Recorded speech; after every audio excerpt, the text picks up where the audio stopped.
Alright, I am going to show you how to use the transparent tool and or why it's useful for a fill color. And so I'm going to go ahead and I'm going to create a shape.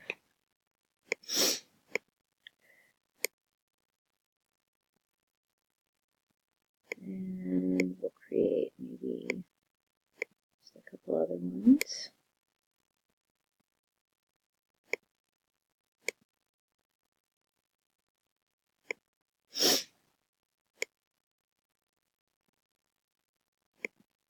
Okay, and what the transparent tool will do is it will eliminate the overlapping of the part of the object.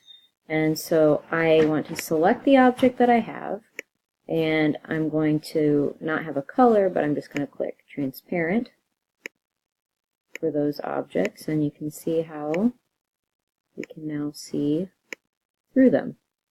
And then as an art tool, you can see how it creates extra interesting spaces.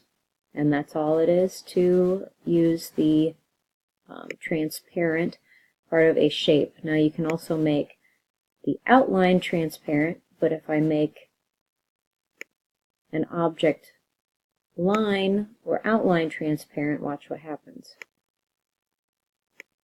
Now it disappears. So you want to have the outline